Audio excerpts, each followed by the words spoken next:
ಚಿತ್ರದುರ್ಗದ ರೇಣುಕಾಸ್ವಾಮಿ ಕೊಲೆ ಪ್ರಕರಣಕ್ಕೆ ಸಂಬಂಧಪಟ್ಟಂತೆ ಪವಿತ್ರ ಗೌಡಗೆ ಹೈಕೋರ್ಟ್ ಬಿಗ್ ಶಾಕ್ ಕೊಟ್ಟಿದೆ. ಈ ಪ್ರಕರಣದಲ್ಲಿ A1 ಆರೋಪಿಯಾಗಿರುವ ಪವಿತ್ರ ಗೌಡಗೆ ಹೈಕೋರ್ಟ್ ಶಾಕ್ ಕೊಟ್ಟಿದೆ.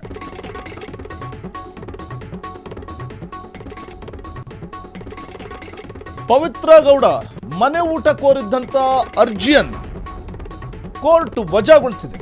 ವೈದ್ಯಕೀಯ ಸಲಹೆ ಇದ್ರೆ ಮಾತ್ರ ಮನೆ ಊಟಕ್ಕೆ ಅವಕಾಶವನ್ನು ನೀಡುತ್ತೇವೆ ಅಂತ ಹೇಳಿದೆ.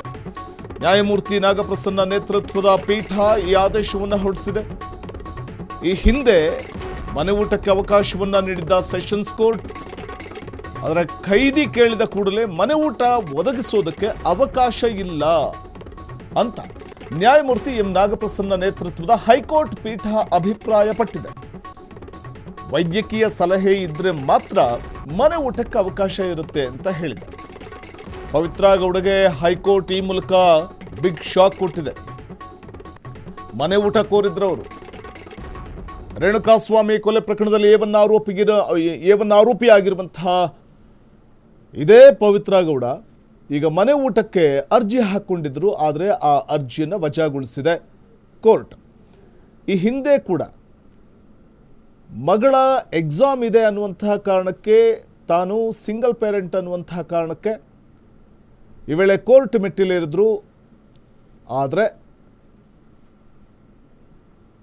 ಎಲ್ಲೋ ಒಂದು ಕಡೆ ಕೋರ್ಟ್ ನಿರಾಕರಿಸಿತ್ತು. ಈ ಪ್ರಕರಣದಲ್ಲಿ ಪ್ರಮುಖ ಆರೋಪಿಯಾಗಿರುವಂತಹ ಪವಿತ್ರ ಗೌಡಗೆ ಅಲ್ಲೂ ಕೂಡ ಹಿನ್ನಡೆಯಾಗಿತ್ತು. ಆ ನಂತರದಲ್ಲಿ ಈಗ ಮನೆ ಊಟವನ್ನು ಕೋರಿದ್ರು. ಈ ಸಂಬಂಧ ಪವಿತ್ರ ಗೌಡ ಪರ ವಕೀಲರು ಅರ್ಜಿಯನ್ನು ಕೂಡ ಸಲ್ಲಿಸಿದ್ರು. ಪವಿತ್ರ ಗೌಡಗೆ ಮನೆ ಊಟವನ್ನು ನೀಡುವಂತೆ ನಿರ್ದೇಶನವನ್ನು ಕೊಡಬೇಕು ಅಥವಾ ಆದೇಶವನ್ನು ಕೊಡಬೇಕು ಅಂತ ಕೋರ್ಟ್ ಮೆಟ್ಟಿಲೇರಿದ್ರು.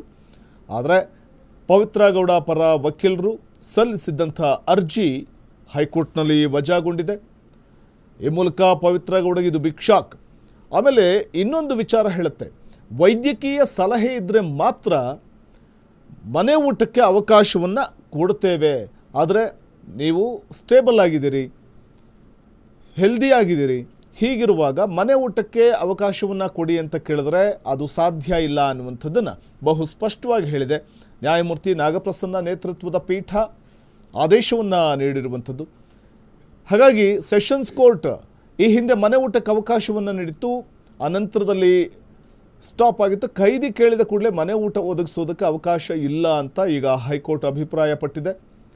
ಮತ್ತು ಏನಾದರೂ ಹೆಲ್ತ್ ಕಂಡೀಷನ್ ಇದ್ದಾಗ ಮನೆ ಊಟಕ್ಕೆ ಅರ್ಜಿ ಸಲ್ಲಿಸಿದ್ರೆ ಆಗ ಅದನ್ನು ಪರಿಗಣಿಸಬೇಕೋ ಬೇಡವೋ ಅನ್ನುವಂಥದ್ದನ್ನು ನ್ಯಾಯಾಲಯ ಗಮನಿಸುತ್ತೆ ಅನ್ನುವಂಥದ್ದನ್ನು ಕೂಡ ಕೋರ್ಟ್ ಹೇಳಿದೆ.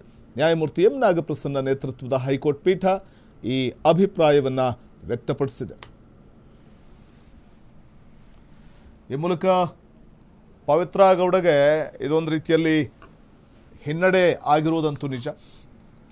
ಖೈದಿ ಕೇಳಿದ ಕೂಡಲೇ ಕೊಡೋಕ್ಕಾಗೋದಿಲ್ಲ ಮನೆ ಊಟವನ್ನು, ಅದಕ್ಕೂ ತನ್ನದೇ ಆದಂಥ ನಿಬಂಧನೆಗಳು ಅಥವಾ ನಿರ್ಬಂಧಗಳಿರುತ್ತವೆ ಅನ್ನುವಂಥದ್ದನ್ನು ಹೇಳಿದೆ.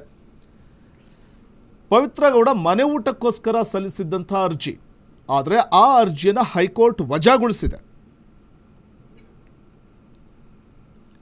ಈ ಮೂಲಕ ಒಂದು ರೀತಿಯಲ್ಲಿ ಹಿನ್ನಡೆ ಆಗಿರುವಂಥದ್ದು. ಎಲ್ಲರೂ ಸಮಾನರೇ ಅನ್ನುವಂಥದ್ದನ್ನು ಹೈಕೋರ್ಟ್ ಹೇಳಿದೆ.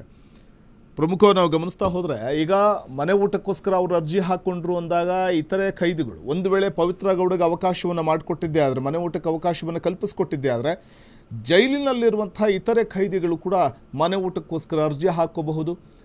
ಈಗ ಒಬ್ಬ ಖೈದಿಗೆ ಅವಕಾಶ ಮಾಡಿಕೊಟ್ಟಿದ್ದೀರಿ ಅಂದರೆ ನಮಗೂ ಕೊಡಿ ಮನೆ ಊಟಕ್ಕೆ ಅವಕಾಶವನ್ನು ಅಂತ ಅರ್ಜಿ ಸಲ್ಲಿಸಬಹುದು, ಹೈಕೋರ್ಟ್ ಮೆಟ್ಟಿಲೇರಬಹುದು. ಇದೆಲ್ಲವೂ ಕೂಡ ಮನಗಾಣುತ್ತೆ. ಎಲ್ರಿಗೂ ಯಾವ ರೀತಿಯ ಒಂದು ನ್ಯಾಯಸಮ್ಮತವಾದಂಥ ತೀರ್ಪು ನೀಡುತ್ತೋ ಕೋರ್ಟ್, ಅದೇ ರೀತಿಯಾಗಿ ಇಲ್ಲಿಯೂ ಕೂಡ ಆದೇಶವನ್ನು ನೀಡಿರುವಂಥದ್ದು, ನ್ಯಾಯಸಮ್ಮತವಾದಂಥ ಆದೇಶವನ್ನು. ವೈದ್ಯಕೀಯ ಸಮಸ್ಯೆಗಳಿದ್ದಾಗ ಮನೆ ಊಟಕ್ಕೆ ಅರ್ಜಿ ಸಲ್ಲಿಸ್ಬೋದು, ಅದನ್ನು ಅಕ್ಸೆಪ್ಟ್ ಮಾಡುತ್ತೆ ಕೋರ್ಟ್. ಆದರೆ ಇಲ್ಲಿ ಅಂಥದ್ದು ಯಾವುದೇ ರೀತಿ ಸಮಸ್ಯೆ ಇಲ್ಲ, ಆದರೆ ಮನೆ ಊಟ ಬೇಕು ಅಂತ ಕೇಳಿದ್ದಕ್ಕೆ ಹೈಕೋರ್ಟ್ ಬಿಗ್ ಶಾಕ್ ಕೊಟ್ಟಿದ್ದು. ಈ ಮೂಲಕ ಪವಿತ್ರ ಗೌಡಗೆ ಹಿನ್ನಡೆಯಾಗಿದೆ ಈ ಒಂದು ಅರ್ಜಿ ವಜಾಗೊಂಡಿರೋದ್ರಿಂದ. ಕ್ಷಣ ಕ್ಷಣದ ಸುದ್ದಿಗಳಿಗಾಗಿ ಫ್ರೀಡಂ ಟಿವಿ ಸಬ್ಸ್ಕ್ರೈಬ್ ಮಾಡಿ, ಲೈಕ್ ಮಾಡಿ ಹಾಗೂ ಫಾಲೋ ಮಾಡಿ. ಹೊಸ ಸುದ್ದಿಗಳ ನೋಟಿಫಿಕೇಶನ್ಗಾಗಿ ಬೆಲ್ ಐಕಾನ್ ಮೇಲೆ ಕ್ಲಿಕ್ ಮಾಡಿ.